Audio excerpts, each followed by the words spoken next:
ไม่สูงค่ะเมื่อในเป็นวันที่12เดือนธันวาคมที่4ปี2026ในตอนในเฮามารับถ่อมด้วยข่าวง่าวก้นอันขึ้นกว่าปั่นเล็บเนอลูกเหลินนั่นปอกมากขึ้นดีโลกลมฟ้าเมืองก้นเฮาเหย่าไหนค่ะลองตั้งลายหัวย่อยๆมันเป็นหือในเฮามารับถ่อมด้วยกว่าเป็นตอนเป็นตอนค่ะเนาะ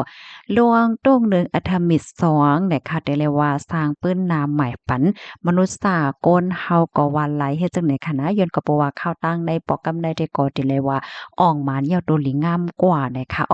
เมื่อว่านในค่ะอันเป็นเคิงอากาศากลางหาวโอไรออนเนี่ยเนาะก็ไลออนเอากดออกข้าวตั้งสีก่อในปอกมาจู้ลกลงฟ้าเมืองโกนเฮาค่ะหนังลอดเพค่ะลงกือตีกังปังไหลมหาสมุทรแปซิฟิกสมุทรตลาดแปซิฟิกค่ะเนาะอันมีหิมฝั่งซานดิเอโกใจเมืองแคลิฟอร์เนียเมืองอเมริกาเมืองขิงข้าวยาม8โมงปลาย7นิด จับหนังข้าวยามดีเมืองอเมริกาวันที่10เดือนธันวาคม4นี่นะก็จะเรียกว่าเมื่อวานในเนี่ยข้าวตั้งปอกกำไนคมทั้งหมดก็10วันค่ะแต่คืนเนือกลางหาวเมื่อวันที่1ตีโป่นมาได้ก็จะเรียกว่าเป็นลวงออกข้าวตั้งกว่าจู้ลูกเหลินตีอันมีมนุษย์สากลเฮาคาก้มกำปอกกำแหกในข้าวตั้ง50ปีนับตังเอาเมื่อปานอัปโรนั่นในอ้อม ลวงตรงหนึ่งในปอกำไนเนี่ยค่ะก็ได้เลยว่าสร้างปืนหลายๆตอนเฮ็ดจังได๋คะนะข้าวตั้งปอกำไนอำจะเลยว่ากว่าเหียก็ปองมากขึ้นกะนานก้อยน่ะว่าไล่สร้างปืนหน้าใหม่อันดีลิเอาไว้เป็นที่หมายต้องและจังได๋ตั้งนำไหนค่ะมนุษย์ชาวคนเฮาค่ะออกข้าวตั้งยานไกลโลกที่สุดค่ะครึ่งโอเรออนในค่ะนะออนเอาก้นออกข้าวตั้งสีก่อในออกยาน ตั้งลกลมฟ้าเฮาขาตั้งไก่มันได้4เสียน6เหง7ปะ71กิโลเมตรค่ะปยอก็ข้าวตั้งปอกำไดคันนะมีผู้หญิงเป็นโก้แฮกกำเหลียวเขาตีอันไลกว่าไกกว่าปั่นเล็บลูกเหลินในเฮ็ดจังเนี่ยค่ะเยี่ยวก็ป้าเจ้าแคนาดาก็แฮกค่ะอันไลกว่าเฮ็ดจังไหนค่ะนะได้เลยว่าเป็นก้นออกข้าวตั้งเลเพียนอากาศากลางหาวดีอันอำใจเจ้าอเมริกันก็แฮกดีอันเลยโคมข้าวตั้งกว่าในปอกกำไนเนี่ยเขาบอกว่าข้าวตั้งปอกกำไนมีสีก่อขนาดตา3ก็ในเป็นอเมริกันแทงก็หนึ่งซ้ำเป็นแคนาดานะคะในก็ได้เลยว่ากึกปื้นกว่าจังไหนออกกำในเฮาค่ะมาด้วยเทียงค่ะข้าวตั้งปอกกำไนได้เลยคอมมอนตั้งนำเฮ็ดจังไหนค่ะเนาะ อยู่ดีภูมิพลพ่อนเขาในก็เตสืบเอากว่าคนกว่าหาข้อมูลเล็บเฮียนว่าสว่าจังได๋เสเปิดตาหางเฮียนพร้อมโตตันตะลองตรงหนึ่ง Atomic 3นะคะอันนี้ก็มีเยิงหมายเตส่งมนุษย์สากลเนี่ยคืนกว่าเหยียบเนอลุกเลินเที่ยงไหนเนาะอธิกาเปิงลงมันได้ก็เตกว่าตั้งปอดตอนไตของลุกเลินในคณะคาล่ำว่าเตเกิดขึ้นในอนาคตอันจำในเฮ็ดจังไหนนี่ก็ติเลยว่าเป็นลวงภมใจของมนุษย์สากลเฮาขาแต่เนี่ยค่ะนะตอนตาผู้ไหลภายดีมีลวงนอนฝันอันนั้นก็มีเยื่องอ่านไข่กว่าเด้อกลางหาวไข่กว่าเนินเลินว่าสังว่าจังใดก็มื้อเร็วนี้เด้ก็มันแหน่ให้หันว่ามันอำใจลวงอันไกลวงเป็นเต้เนี่ยค่ะเนาะป้องว่าในอนาคตมื้อนานในเนี่ยค่ะเนาะมีตื้อต่างง่ายลมตอนตา มันมีตื้อตั้งอันที่ก้นเฮาคาเนี่ยก็จะกว่าเลยเดินเลิศได้กันนะสายงานเงาไล่มันได้เป็นเฮือได้ก็เฮาคาก็สืบไปด้วยกว่าเที่ยงเฮ็ดได้คันเนาะอันเฮาคาจังเฮ็ดไรได้ก็เข้าใจลุ่มหน้าด้วยถึงป้ายอยู่ลีโดเจ้าก็ห้างไผมันเนี่ยค่ะเนาะโฮดไล่ค่ะไหลเนาะเที่ยงเข้าตั้งหลายหลายปีหลาย10ปีเมื่อนานเนี่ยค่ะเนาะป้อแทงอินมาไหน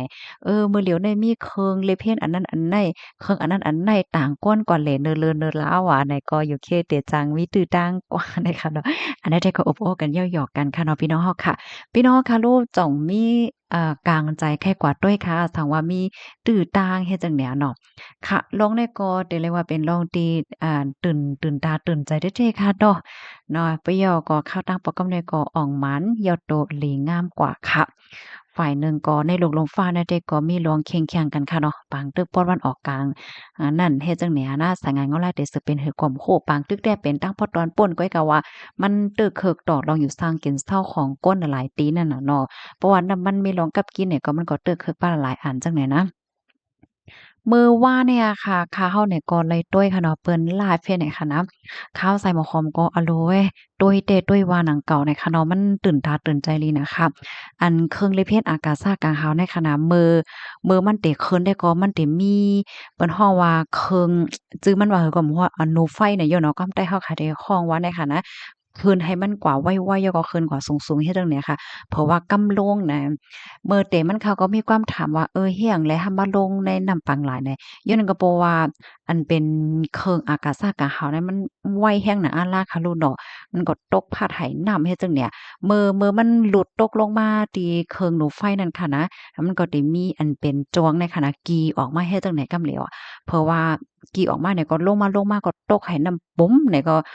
อันเป็นหมากป้องโล่มหังให้ไหนก็พุ่งออกมาให้ไหนน่ะคือเคิงเขาเนี่ยมันเต็มโจมให้เนี่ยเนาะกำในอันเป็นคือเนี่ยก็เปิ้นก็มาๆๆๆเนี่ยๆเปิ้นก็เข้ามาจอยให้เนี่ยเนาะ ข้าวใส่หัวหอมก็นั่งเฮ็ดด้วยก็ว่าโอ้มันง่ายๆเด้ค่ะเนาะออกโก้นเนี่ยก็มันก็สอนว่าแขนเด้เนาะพี่น้องเนาะจังว่านั้นค่ะลื่นสุดเนี่ยก็ตั้งสิก็ลอดเพเนี่ยค่ะก็อยู่ที่ในเหขมจ้มๆค่ะดอกขมจ้มๆแล้วก็เอากุ้งม้วนเด้ๆเนาะพี่น้องเนาะจังว่านั้นค่ะมื้อเต็มมันขนาดมื้อพ้องตีอันเป็น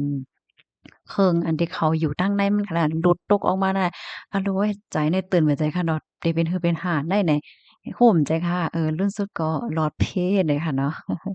อันใดๆก็อบโอ้กันค่ะเนาะค่ะไหนๆๆมันได้มีจวงสามลมใช่ค่ะตกลงใส่ในน้ำแล้วก็ปุ๋มแหมเอาเป็นเฮ็ดจั่งใดไวขนาดนั้นน่ะในสมมุติหลาเนาะเรื่องสุดก็ลอดเพหลีงามกว่าไหนค่ะค่ะลูกดีในเห็นและกำได้เฮามาถ่อมด้วยอีกหนึ่งพี่น้องเฮาค่ะที่อันอยู่ซางเซ้าไว้ดีในเมืองไทยค่ะในลำลองเต๊ๆเนี่ยค่ะนะเล่นน้ำพองข้าวซ้อนน้ำ เนาะอยากลองที่อันเฮาขามกึ่งลีเฮ็ดเนี่ยค่ะเนาะย้อนก็เพราะว่ามันมีตามของหลายตามไม้เงินเนี่ยค่ะว่าสังเจิ้นหนังว่าเฮาคากว่าโคตรแม่นนำก้นที่อันเปิ้นอำเล่นนำมันหนังมังก็ในเปิ้นดีกว่าโรงเรียนหาดีกว่าการหาเปิ้นอำไปพร้อมโตตั้นที่เล่นนำเฮ็ดแหนมใจค่ะเดี๋ยวจังญาโตตามควัก3ปีบาปใบเงิน60,000ค่ะว่าดายอก็โคตรนำก้นที่อันเปิ้นยอมค่ะนะมีโตตามโตควัก1ปีหมาบใบเงิน10,000ในป่องว่ามื้อเฮาคาติโคตรนำไผก็ย้อนโคตรนำอีกหนึ่งจ่องไล่ค่าไหนเนาะเพราะเปิ้นว่าไล่อ้อเนี่ยจั่งไปโคตรเนาะเพราะว่าเปิ้นไปปันควายก็โคตรได้ก็อะโลยจังยาตามควักเนี่ยค่ะย่อก็โคตรนำล้อน้ำแข็งเอาน้ำแข็งมาใส่ล้อน้ำเหี่ยวก็โคตรในค่ะนะอันนี้ก็ตกควัก1เหริญ